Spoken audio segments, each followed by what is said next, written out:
آپ اس رمضان سے فائدہ نہیں اٹھا سکتے۔ عبداللہ ابن مسعود رضی اللہ تعالی عنہ سے سوال کیا گیا، کیف کنتم تستقبلون رمضان، بتائیے صحابہ کرام رمضان کا استقبال کیسے کیا کرتے تھے؟ تو عبداللہ ابن مسعود جواب دیتے ہیں، ما كان احدنا يجرأ على استقبال الهلال وفي قلبه ذرة حقد على اخيه المسلم،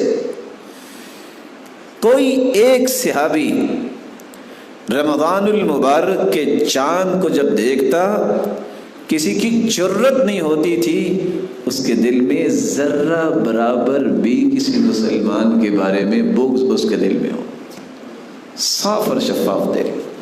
اور یاد رکھیے گا یہ ایک راز ہے جو عبداللہ بن مسعود نے پیش کر دیا، اور اس راز کی وضاحت ایک دوسری روایت پیش کرتی ہے جو فضیل ابن عیاض بیان کرتے ہیں، لم يدرك من عندنا من أدرك بكثرة صيام ولا صلاة وإنما أدرك بسخاء الأنفس وسلامة الصدر ونصح الأمة، پہلے لوگوں کو جو مقام ملا ہے وہ زیادہ نمازوں کی وجہ سے نہیں، زیادہ روزے کی وجہ سے نہیں، ان کے دل بڑے پیارے تھے، وہ امت کے خیر خواہ بہت تھے، ہمدردی ان کے اندر تھی، اور اسی طرح بسخاء الانفس، ان کے نزدیک سب سے مہنگی جنت تھی، اس لیے وہ اپنے مال کی قیمت نہیں سمجھتے تھے، وہ جنت کی زیادہ قیمت سمجھتے تھے۔ اور اس لیے روایت بتاتی ہے لیست العبرۃ بکثرۃ صیامہم ولا صلاتہم ولا صدقاتہم، ان کے صدقات، نمازیں اور روزے، ان چیزوں نے ان کو بلند نہیں کیا، یہ تو فرض ہے، یہ تو اسلام اور ایمان کا حصہ ہے، ان کو اللہ نے مقام دیا ہے لسلامت صدورہم، ان کے سینے بہت پیارے تھے۔ سعد رضی اللہ تعالی عنہ جن کی عمر 30 سال تھی بلکہ کچھ دن کم جب وہ مسلمان ہوئے، اور 36 سال ان کی عمر ابھی نہیں ہوئی تھی جب وہ فوت ہو گئے، تو اسلام کی حالت میں کتنے سال گزارے؟ کیا جی کتنے سال گزارے؟ حدیث کہتی ہے دنیا میں جب بھی کوئی فوت ہوا تو لوگ ایک دوسرے کو خبر دیتے، جب اس صحابی کی روح قبض کی گئی، اہتز عرش الرحمن لموت سعد بن معاذ رضی اللہ تعالی عنہ، جب اس کی روح کو قبض کیا گیا تو جبریل کو اللہ نے اسپیشل بھیجوایا اور ساتھ یہ خبر دی کہ اس کے روح کے استقبال میں اللہ کا عرش جھوم اٹھا ہے۔ یہ 6 سال زندگی کتنی پیاری گزارنے والے ہیں سعد، کہ 6 سال صرف انہوں نے اسلام کی حالت میں گزارے ہیں، اور زمین پہ چلتے ہوئے نہ موت آئی، نہ قبر میں گئے، نہ قیامت برپا ہوئی، نہ حشر کی سختیاں، نہ حساب و کتاب، دنیا میں ہی اللہ کے رسول نے خوشخبری دے دی، کسی نے جنتی دیکھنا ہے تو سعد کو دیکھ لو۔ یہ واحد صحابی ہے، جب موت کی خبر ملی تو اللہ کے رسول فرماتے میرے صحابہ اٹھو، فرشتے سبقت نہ کر لیں، آئیے ساتھ تو غسل دے، کہیں فرشتے پہلے آ کے غسل نہ دینے لگ جائیں۔ واحد صحابی ہیں، 70,000 فرشتے ان کے جنازے میں شرکت کے لیے آسمان سے اترے تھے۔ راز کیا تھا؟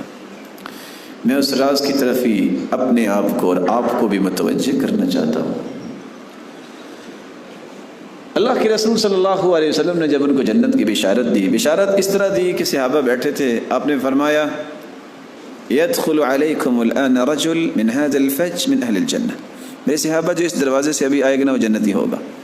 سب دیکھنے لگ گئے، فإذا هو سعد، دیکھا تو سعد تشریف لا رہے ہیں، بائیں ہاتھ میں جوتی پکڑی ہوئی ہے، دائیں ہاتھ میں اس نے لاٹھی اور کھونٹی پکڑی ہوئی ہے، وتقطر لحيته ماء، اور ان کی داڑھی مبارک سے پانی کے قطرات گر رہے ہیں کیونکہ وضو کر کے آ رہے تھے۔ صحابہ بہت خوش ہوئے، ایک صحابی ان کے گھر چلے گئے، 1 دن 2 دن 3 دن رہے، پوچھا کیسے آنا ہوا؟ کہا یہ پتہ کرنے آیا تھا کہ آپ کو جنت کی بشارت کیسے ملی، جتنی تہجد آپ پڑھتے اتنی تو میں بھی پڑھتا ہوں، جو نیکیاں آپ کرتے ہیں وہ میں بھی کرتا ہوں، کوئی نئی چیز نظر نہیں آئی۔ کہا ادھر آؤ، فلما ولیت دعانی، جب میں جانے لگا تو مجھے بلا کے کہتے ہیں ادھر آؤ، ایک کام میں آپ کو بتاتا ہوں شاید تیرے بھی کام آ جائے۔ کون سا کام ہے؟ لا اجد غلا لأحد من المسلمین، میں نے آج تک کسی مسلمان کے بارے میں اپنے دل میں کینہ نہیں پالا۔ ولیس فی قلبی غمر، میں نے آج تک کسی مسلمان کے بارے میں دل میں گرا نہیں رکھی۔ ولا احسد علی احد علی شیء اعطاہ اللہ ایاہ، آج تک میں نے کسی کے ساتھ حسد نہیں کیا۔ یہ 3 ہی باتیں بتائیں اور اللہ نے 3 انعام دیے تھے۔ آئیے اٹھنے سے پہلے اپنے دلوں کو صاف کر کے اٹھیے، یہ نیت کر کے اٹھیے یہ صحابی کیا کرتے تھے، یا اللہ میں نے معاف کر دیا تو مجھے معاف کر دے۔ دل کی صفائی یہ وہ اصول ہے جس کے ذریعے انسان استقبال بھی خوبصورت کرتا ہے اور رمضان کو صبر بھی بنا لیتا ہے۔ چوتھا اصول، آپ تھوڑی سی پریکٹس کریں کہ رمضان آنے والا ہے، مجھے باتیں زیادہ نہیں کرنی، اپنی زبان کو جھوٹ سے، غیبت سے، چغلی سے، لغویات سے محفوظ کیجیے۔ صحابہ کرام کی تو عادت یہ تھی، کان السلف اذا صاموا جلسوا فی المسجد واقبلوا علی تلاوۃ القرآن، صحابہ روزہ رکھتے اور مسجد میں چلے جاتے اور قرآن کھول لیتے۔ لوگ کہتے ہیں آپ یہاں ہی بیٹھے ہیں، قالوا نحفظ صومنا ولا نغتاب احدا، ہم اصل میں مسجد اس لیے آئے ہیں کہ اپنے روزے کی حفاظت کر سکے، باہر نکلیں گے غیبت ہوگی، روزے کے اجر کا پتہ نہیں کیا بنے۔ اور حدیث بھی یہ کہتی ہے، رسول اللہ صلی اللہ علیہ وآلہ وسلم صحابہ کرام کو یہ نصیحت کر رہے ہیں، من لم يدع قول الزور والجهل والعمل به،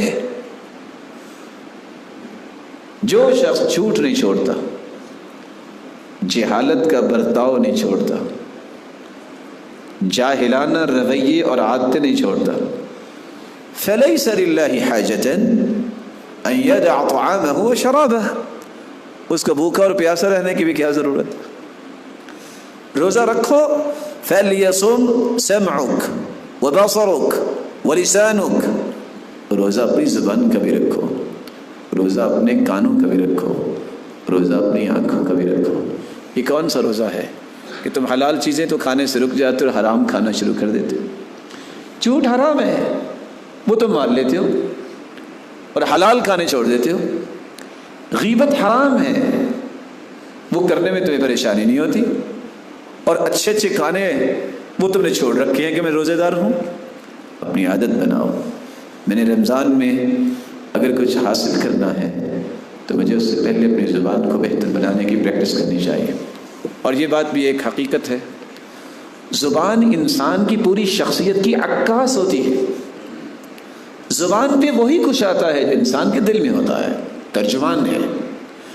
یہ ایک ایسا دروازہ ہے، جب کھلتا ہے تو پتہ چلتا ہے اس دکان کے اندر کوئلہ ہے کہ ہیرے جواہرات، اس لیے اس زبان کو اچھا کیجیے۔ اور حدیث نے کتنی بڑی بات کہہ دی، ان الرجل لا يتكلم بالكلمة لا يرى بها بأسا يهوي بها 70 خريفا في النار۔ بس اوقات بندہ صرف ایک کلمہ بولتا ہے، صرف ایک، پرواہ نہیں کرتا، 70 سال سفر کیا جائے تو جتنا سفر طے ہوگا اس ایک کلمے کی وجہ سے جہنم میں وہ اتنا گہرا قیامت کے دن گر جائے گا۔ لا يستقیم ایمان عبد حتى يستقیم قلبه، کبھی کسی انسان کا ایمان مستقیم نہیں ہو سکتا جب تک اس کا دل سیدھا نہ ہو جائے، ایمان سیدھا نہیں ہوتا۔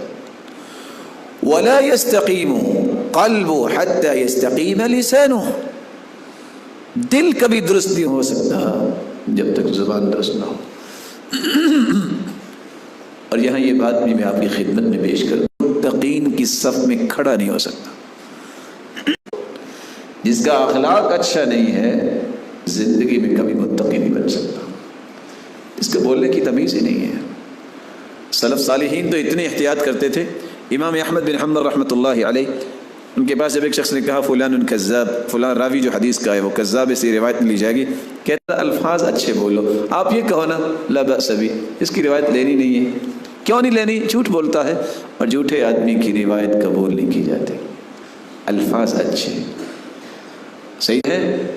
اچھا آؤ ذرا تھوڑی سی گپ شپ لگا لیں۔ یہ کیا ہوتی ہے؟ رمضان کا مہینہ اور گپ شپ؟ آپ اس کے پاس بیٹھو، میرے بھائی مجھے کوئی نصیحت کیجیے، آپ پسند فرمائیں گے کہ میں آپ کی خدمت میں کوئی اچھی بات پیش کروں؟ رمضان کا تو مہینہ ہے، یہ فریشر کورس ہے 11 مہینے کے لیے، آپ تاکہ یہ غروب نہ ہو جائے، کیونکہ میں نے بہت سے نیکی کے کام کرے، غروب ہو گیا تو کون کرے گا، تو میں تم سے باتیں کر لیتا ہوں۔ رسول اکرم صلی اللہ علیہ وسلم نے فرمایا تھا اغتنم خمسا